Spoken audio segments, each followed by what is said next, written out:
안녕하세요, 어린이 여러분. 많은 사람들이 함께 살아가다 보면 여러 가지 지역 문제가 생기는데요. 지역 문제는 지역 주민들의 삶을 불편하게 하고요. 또 지역 주민들 사이에 갈등을 일으키는 문제라고 배웠는데요. 잠시 지난 시간을 떠올려 보면요. 예준이네 지역의 구급차가 움직이지 못했었는데 그 원인이 주정차 금지 구역에 아무렇게나 주차한 자동차들 때문이었지요. 그렇다면 왜 이런 주차 문제가 발생하는 걸까요? 문제 해결의 첫 번째 단계는 주차 문제처럼 지역 문제를 확인하는 것으로 지난 시간에 공부했고요. 오늘은 두 번째 단계인 문제 발생 원인을 파악하는 것부터 시작해 볼게요.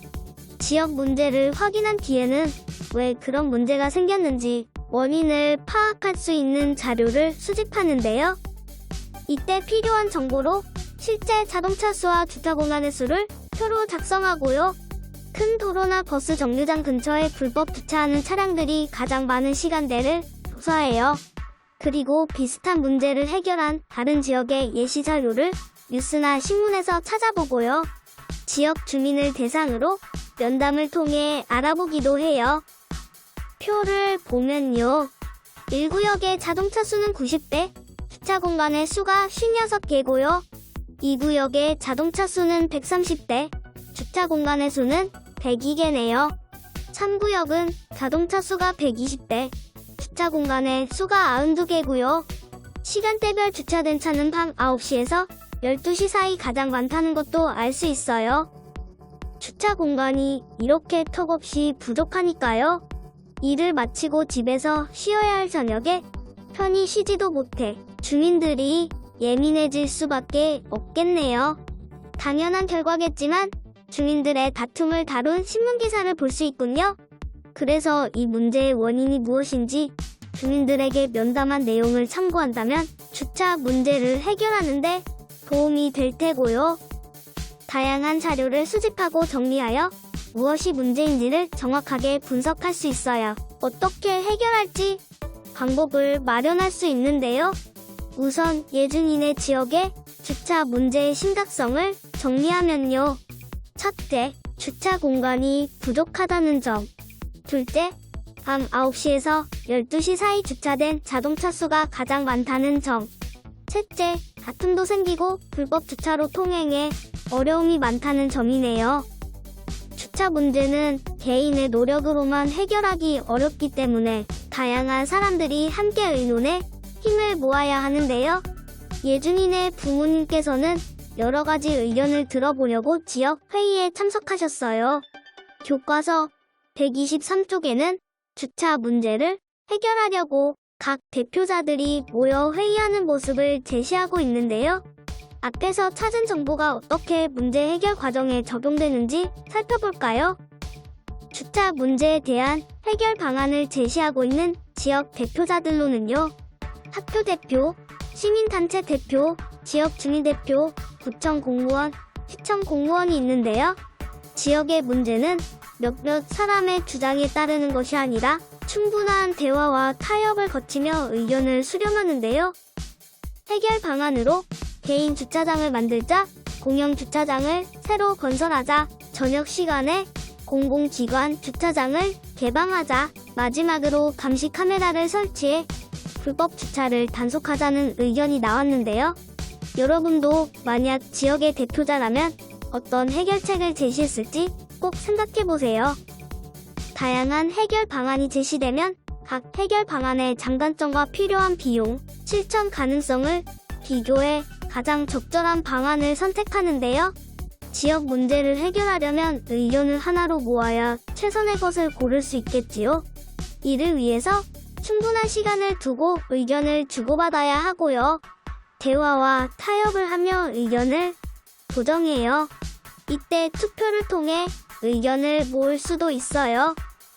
첫 번째 해결 방안은 각 가정의 담장이나 대문을 허물어 개인 주차장을 마련하자인데요.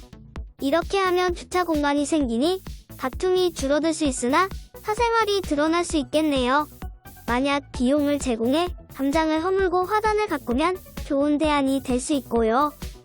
두 번째 해결 방안은 저녁 시간에 공공기관 주차장을 개방하자는 것인데요. 주차장을 새로 건설하지 않아도 되니 비용이 절감되지만 공공기관의 협조가 필요하겠네요. 그렇지만 협조만 성사되면 이것도 훌륭한 대안이 될 수 있고요. 세 번째 해결 방안은 감시 카메라를 설치해 불법 주차를 단속하자는 건데요. 이 방안은 즉각적으로 불법 주차를 줄일 수 있으나 감시 카메라 설치와 유지에 비용이 많이 들겠네요. 주민들의 태도 변화가 목적이라면 단속보다는 불법 주차, 근절 캠페인으로 경각심을 일깨우는 편이 훨씬 좋겠지요. 벌써 지역 문제 해결의 마지막 단계네요. 대표자들이 모여 회의한 결과 여러 가지 해결 방안이 나오게 되었는데요. 이제는 의견을 모아 결정한 뒤 문제 해결 방안을 잘 실천해야겠지요. 앞에서 말했듯이 다양한 의견을 하나로 모을 때는 투표를 하기도 하고요. 많은 사람들이 원하는 것으로 결정하는 다수결의 원칙을 따르되 소수의 의견도 존중해야 해요. 앞에서 제시된 문제 해결 방안의 장단점 중 어떤 점들이 반영되었냐면요. 저녁 시간에 공공기관 주차장을 개방해 새로 주차장을 건설하지 않게 되었고요. 담장을 허물되 나무 화단을 심어 사생활을 보호하도록 했어요. 단속보다는 불법 주차를 없애기 위한 예방 캠페인에 힘썼네요. 결정된 문제 해결 방안을 실천하기 위해 지역구청에서는 저녁 시간에 주차장을 개방해 사용하는데 동의했고요. 시청에서는 담장 허물기 사업 비용을 일부 지원해 주었어요.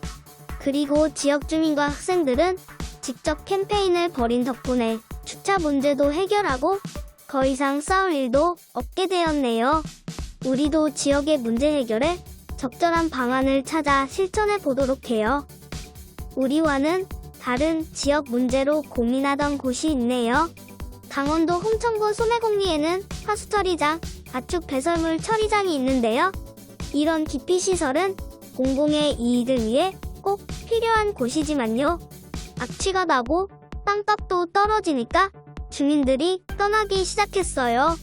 그런데 이곳에서 바이오 가스를 생산하고 태양광 발전으로 재생 에너지를 생산해 판매하니까 주민 생활도 향상되고요. 소득도 높아졌어요.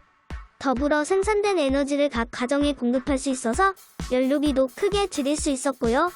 점차 가구 수도 늘어나면서 마을 공동체가 회복되어 살기 좋은 친환경 에너지 마을이 되었네요. 오늘 배운 내용을 정리해 보면요. 지역 문제 해결을 위해 수집한 자료를 분석해 원인을 찾았고요. 해결 방안을 탐색하고 장단점을 비교해 결정했네요. 결정된 해결 방안을 꾸준히 실천하는 것도 중요하겠죠? 그리고 의견을 하나로 모으기 위해 대화와 타협, 다수결의 원칙, 소수 의견 존중도 필요하고요. 여러분, 오늘도 수고했어요. 다음 시간에는 주민 참여의 중요성과 방법을 알아볼게요. 다음에 만나요.